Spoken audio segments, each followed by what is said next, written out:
Várnak. What do you think They are waiting for me. Oh, very nice.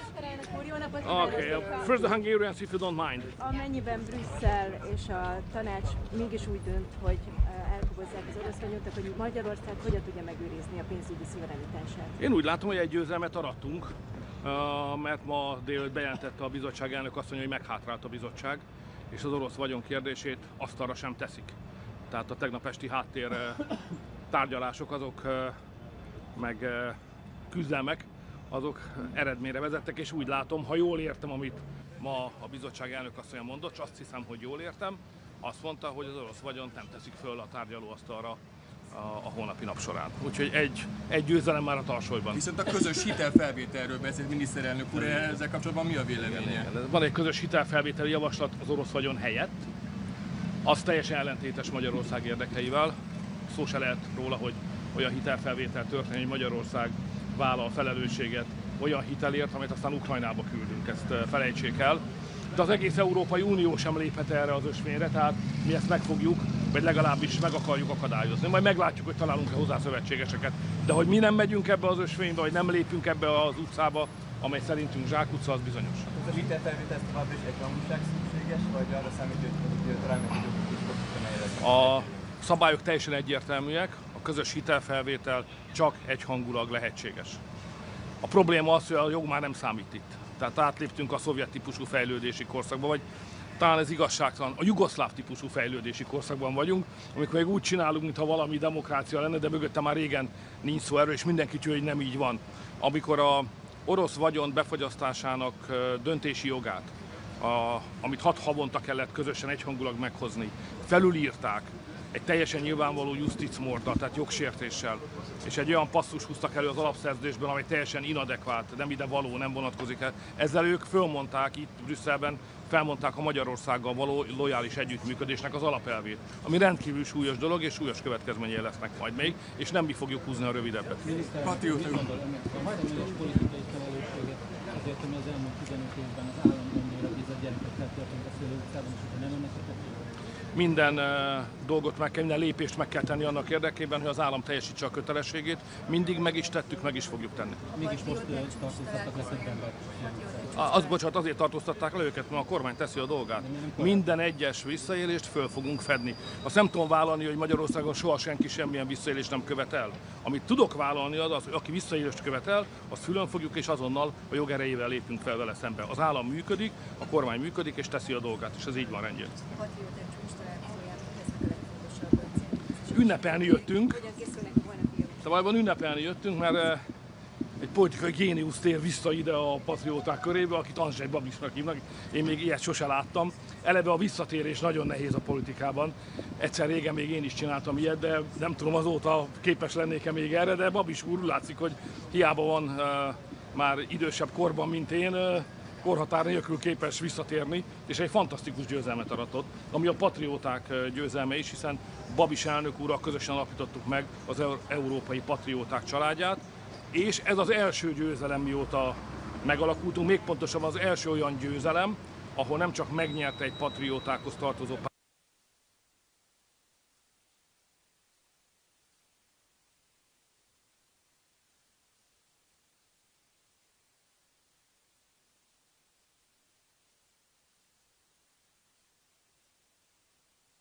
jött. Tehát Babis miniszterelnök úr 2-t ér, úgyhogy megerősödtünk, jó. Nagyon megerősödtünk. Sorry. In English, what are your main worries going into this summit? Worries. Brussels is a worrying player of the European politics by itself, yeah? So what's going on here is to circumvent the rights of the member states daily. They would like to put forward programs which destroy the European economy, crazy madness, green theories, pro-migration policy, pro-war policy. So Brussels is a symbol of a political danger for a country like we are from Central Europe. So we have to limit the danger to belong to this community. And on Euroclear? Sorry? On Euroclear? On? Euroclear? Euroclear. Euroclear is a Belgian company. They are in a danger. if the European Union crazy idea go ahead to confiscate the Russian frozen assets, that would have tremendously bad impacts on Euroclear company. But if I'm informed properly, I have to check the information, but today morning the head of the Commission declared that the frozen asset issue will be not on the table for tomorrow. The difficulty is that there was a regulation previously that to decide about to roll over the frozen asset issue requested unanimous decision every 6 months. But now the leaders, the bureaucrats in here decided that there is no need anymore that kind of procedure and they can do it by majority, which is totally, it's a as we say, justitsmord. It's totally and obviously against the written regulation, which is the basis of the European Union. So the loyal cooperation, which is necessary for functioning of European Union, is not anymore existing on the side of the Brazilian bureaucrats, and they attacked us. So it's unacceptable. So bad things are going on here. Brussels is a danger. It's not a help. It's not a good thing. Brussels today is a danger. Patriots are here to change it and to make Brussels again a kind of impetus, a new energy, something which is good for the countries who belong to the European Union.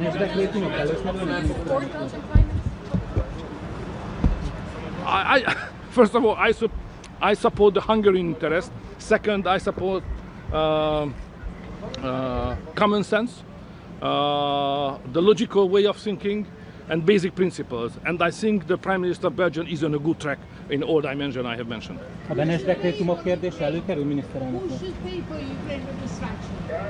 So there is an illusion which was supported by you anyway, or many of you, in the recent 2 or 3 years.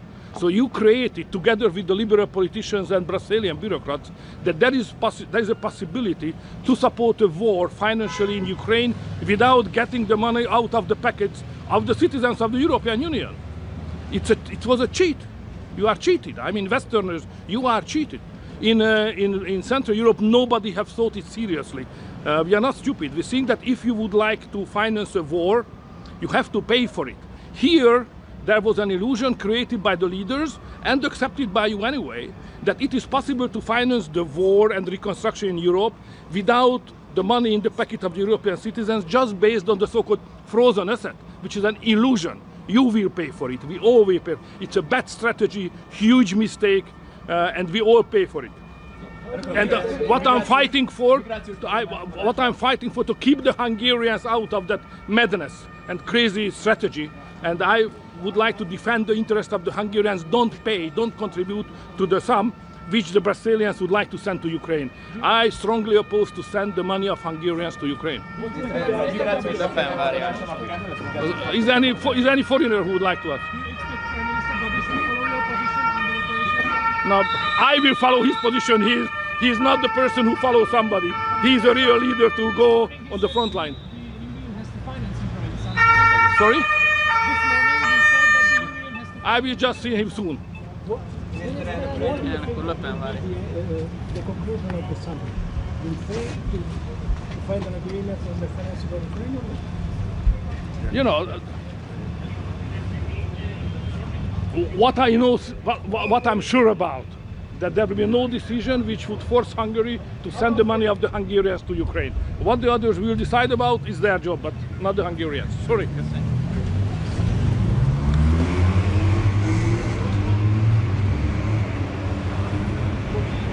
Get it.